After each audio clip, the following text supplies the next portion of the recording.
Waking up to the police banging on my door is one of those things I never want to experience again. Luckily, in this scenario, it was the detective that had been handling my case, along with his new partner. They were there to give me an update and to warn me that it would be all over the news soon. Now, I chose to stay anonymous because the last thing that I wanted was to have my face plastered all over the television. They agreed to keep my identity private, which was great, but it didn't make the update any better. They had discovered the remains of 2 small children, along with the bones of at least 17 different animals buried in Jennifer Langston's backyard. Without being too graphic, they let me know that she'd eaten both victims and all the animals. There was no way of knowing her intention for me, but the detectives believed I was her next target. It was a lot to take in, and to be honest, I kind of stopped listening when I heard about the children. All I could think about was what happened at the park. I was so lost in my own head that I didn't even realize the conversation was over till the new detective handed me his card. Once they were gone, I searched my house praying I didn't find someone's baby tied up in my closet. When I was sure my house was empty, I sat alone in my living room and cried. It took a little while to get all of it out and calm down. But when my head cleared up, I tried to come up with a plan. I didn't know what was happening to me, but it had to stop. The question was how? There wasn't much I could do about the hallucinations, but the episodes only seemed to happen when I slept. With that in mind, I got online and started looking up a few things. I needed a way to be sure that I wouldn't get out of my house before I woke up. Unfortunately, everything I found was impossibly expensive, so I went the cheap route. I got some plywood, screws, and an electric screwdriver. My plan was to cover up my bedroom window and put screws in the door so I couldn't get out at night. I was basically turning my sanctuary into a cell. On the first night I started drilling the boards in place, I felt like I was sealing myself into my own coffin. Since I didn't know exactly when I would have an episode, I started locking myself in every night. Nothing happened in the first 2 nights. I'd come home from work, eat, watch a little television, then lock myself up. On the 3rd night, I dreamt I was in a cage and I couldn't get out. The air in the dream was thick and metallic, heavy with the smell of rust and something sour. When I woke up, my fingernails were broken off, and there were splinters embedded in the bloody nubs. It looked worse than it felt, but the pain was no joke. I screamed and cried all the way through getting them out. Once I was done and bandaged my fingers, I got a good look at the room. It was a mess. There were bloody scratches and palm prints on the board covering my window. I could see one of my nails stuck in the wood. There were deep gouges that ran across the plywood like something feral had tried to escape. My nightstand was overturned. The lamp was broken and there were clothes everywhere. Honestly, the whole room was wrecked. The only thing that wasn't messed up was my bed. Frowning at the amount of work I'd made for myself, I glanced over at the door.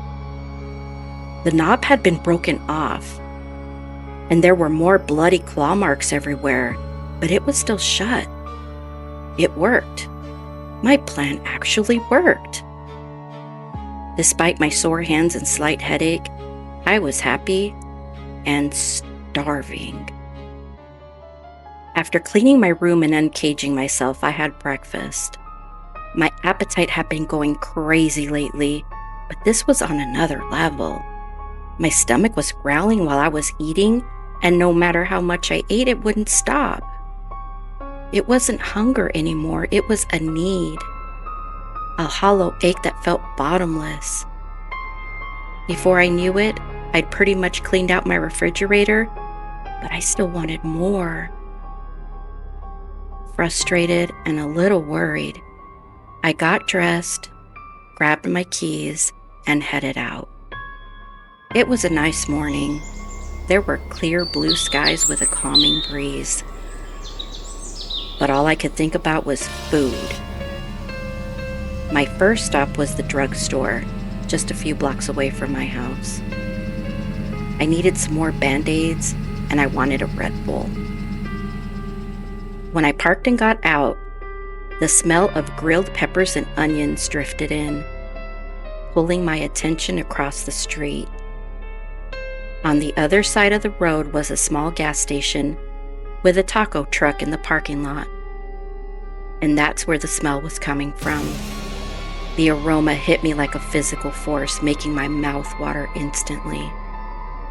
I'd seen that truck 1,000 times, but I'd never been tempted to go there. But today, I absolutely had to have it. Rather than getting back in my car, I walked, and once I crossed the road, I bought 6 tacos, then hurried back to my car. As much as I'd hate to admit it, that first bite was glorious. After not eating meat for a while, tasting it again was mind-blowing.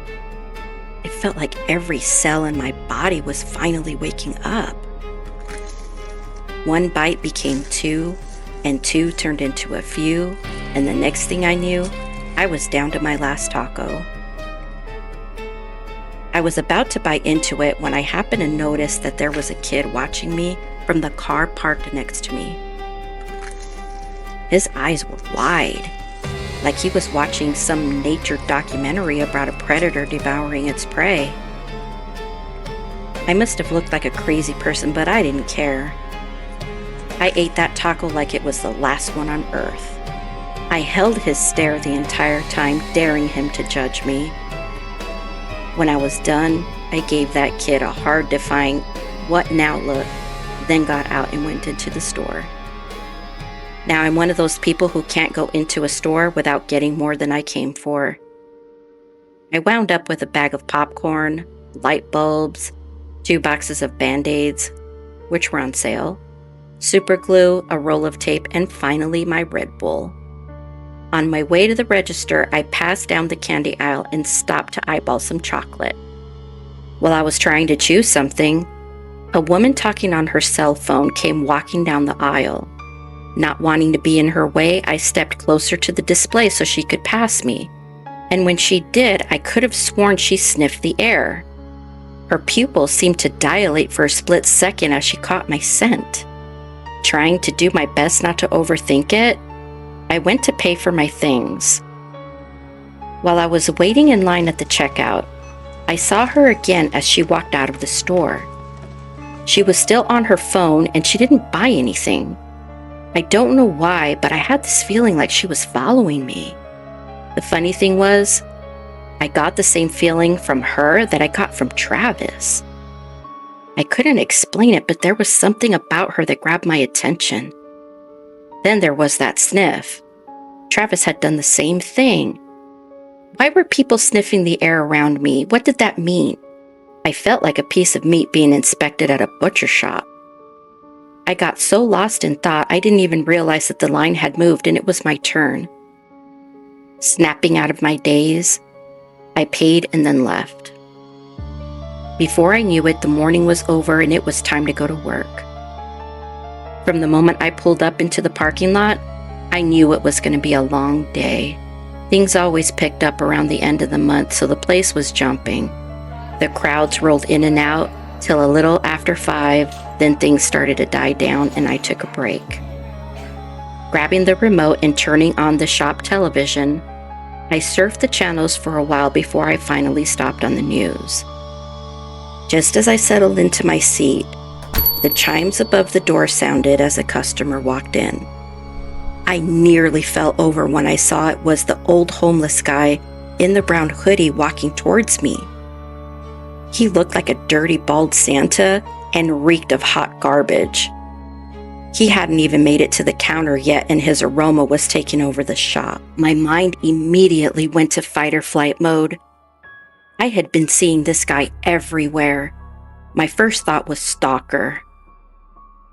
Slowly moving my hand towards the gun we kept under the counter, I tried to stay calm. "How can I help you, sir?" I guessed he must have sensed how nervous I was. Stopping and showing me his hands, the old man spoke up. I don't want no trouble. My name is Solomon. Most folks call me Solo. I wanted to stay calm, I really did, but I found myself shouting at him. My voice came out louder than I intended, edged with panic. "What do you want? Why are you following me?" My fingers brushed the cold steel of the handgun. Keeping his hands where I could see them and slightly taking a step back, Solomon nodded. All right, calm down. Like I said, I don't mean no harm. I just want to introduce myself and tell you to be careful. There's a lot going on. You don't want to cross the wrong lines. You can get yourself in some real trouble. "I don't know what you're talking about, and you didn't answer the question. Why are you following me?" I know how it looks, but it ain't what you think. It's your blood. Suddenly, the air in the shop felt thin and suffocating. "It's my what? Get out! Get out of this store right now or I'm calling the cops." Wait, you ain't listening. You don't understand. Before he could finish what he was saying, I grabbed the gun, brought it up, and aimed it square at his chest. But my hands were shaking so bad. I was so terrified he could see it in the barrel. I said, "Get the fuck out!" Solomon didn't say another word as he quickly turned and hurried out of the store. After he left, the adrenaline dump from aiming a gun at an actual person left me with the violent shakes. My heart wouldn't slow down. It just kept hammering like it was trying to escape my chest. It took an hour for me to fully calm down, and even then, I hadn't put the gun away. As crazy as the situation had been, something good came out of it. I didn't think about food till later that night. When my shift ended, I went straight home and had a drink, then vegged out on the couch till I was ready for bed. I just started the process of locking myself in when the hunger pains hit me. This wasn't like before. It was more of a full body sensation that made me get dizzy and start drooling. Saliva was pooling in my mouth so fast I had to swallow hard to keep from choking on it. Fighting to keep my balance, I staggered to the restroom and went to the sink to splash water on my face. As I reached to turn on the cold water, my knees buckled and I dropped. On the way down, I hit my head on the sink, causing a flash of white light to fill my vision just before everything went black. As I finally came to, I slowly opened my eyes to see the underside of a highway overpass. Cold concrete pressed up against my bare skin. It took a moment for my vision to clear up, and as I did, I brought my hand up to rub my aching head. The second my bloody hand came up to view, flashbacks of chasing someone flooded my mind. He was a short, thin man, wearing a dirty gray t-shirt and oil-stained jeans. No. I remembered him screaming for help. No. And looking back at me before he tripped over something. No. The terror in his eyes was crystal clear in my memory. He knew what was coming. When he stumbled, trying to keep himself from falling, I dove on him and immediately bit into the back of his neck. I felt the crunch of his spine snap and tasted his flesh as sweet coppery blood filled my mouth. The memory made me gag, but underneath the horror was something worse. The ghost of satisfaction. Squeezing my eyes shut and trying to force the image out of my head, I took a deep breath and then sat up. It wasn't until I was sitting up that I realized I was completely naked and covered in blood. It was everywhere, dried and crusty in some places, still tacky in others, matting my hair and coating my skin like a second layer. A few feet away from me was what was left of the guy I'd been chasing and left in a disfigured heap. The body was barely recognizable as human anymore. I could not process what I was seeing. My brain locked up and I sat there staring at it. Then I saw Solomon walking towards me. For some reason, seeing his face snapped me out of the haze, and the sounds of the city started filtering in. As sirens echoed in the night air, the old man tossed me a blanket, then extended his hand and said, Come on, I gotta get you out of here. The cops will be here soon.